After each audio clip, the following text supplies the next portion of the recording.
Hello, Market Club members everywhere. Adam Harrison here, coming to you from the digital studios of Market Club. Well, it is July 15th, the end of another tumultuous week, and what a week it's been. New highs on the Dow, the S&P, and we've got some exciting markets going on right here. But I wanted to show you how high I think these markets can go in the indexes, because we're coming out of a very dynamic pattern. The pattern I'm talking about is a box pattern. And you can see right here, I'm just going to draw this roughly in for you. And I'm going to take it from the 1900 level up to the 2100 level. So that's 200 points right here. So what you would do is simply add, let me get my pen on line here to show you. You'd simply add 200 points. You'd simply add 200 points to this level right here. So this is 2100. From 1900, that's 200 points, we would be looking at 2300 on the S&P 500. That's a target zone right now. 2,300 on the upside. Looks very positive. There's a very good formation. As I say, this box formation, it's just flipped that over. Validation. But eventually I think we'll get to this number. So watch that very carefully. Pretty much the same thing with the Dow. You can see here's the box. I'm just going to take that from this level right here, 16.1 up to 18.1. That's 2,000 points. This will take the Dow, in my opinion, up over, here's the number, 20,000 on the Dow. That's the target zone for the Dow. It's a very dynamic pattern, and one that will continue, in my humble opinion, for the rest of the year. Last but not least is the NASDAQ. You can see that right here. Hasn't made a new high, but it is trending higher based on our trade triangles, all of which are now green. And you can see that was the last signal we just had here. The market is up 1.62% for the week as of last night's close. It looks as though, let's scope this in much closer. Let's do a 6-month chart, maybe a 1-year chart, maybe a 2-year chart.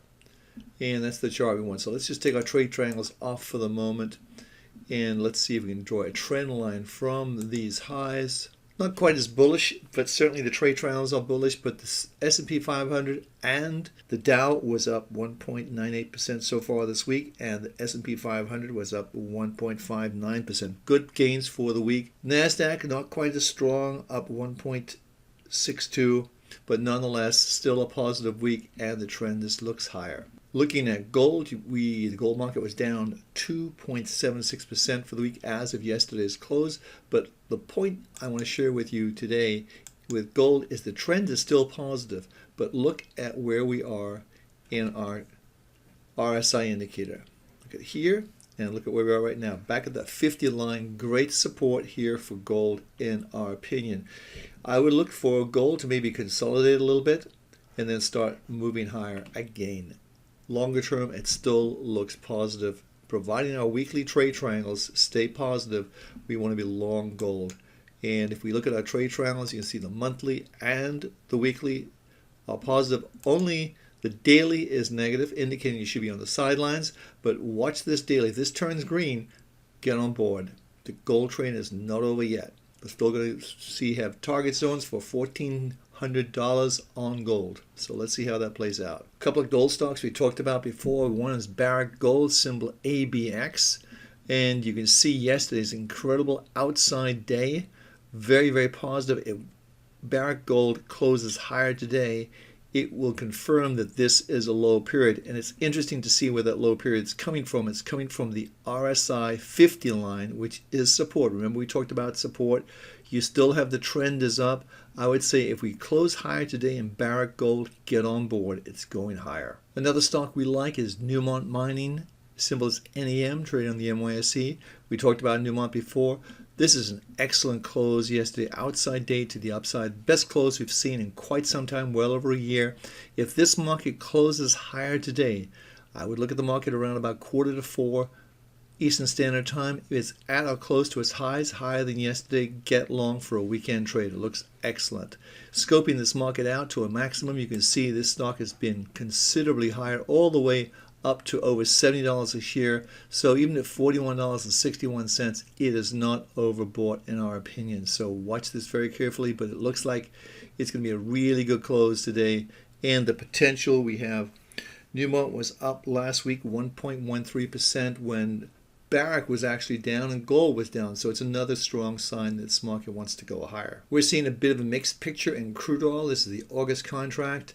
We have our trade triangles. The monthly is still positive. The weekly is negative. And also the daily had just turned today, or a few days ago rather, putting us in a neutral position. It's a trading range minus 60, which indicates a trading range. But generally speaking, it looks like the market's trying to bottom out. We have had a pullback into an area of support. We've talked about that before, a Fibonacci pullback. The market is mixed for the week. Crude oil is up 0.46% as of yesterday's close. And I think that's probably telling you everything you need to know about crude oil, at least for the moment. But be confident you want to see the weekly change to green and then get long. Don't try to anticipate it before then.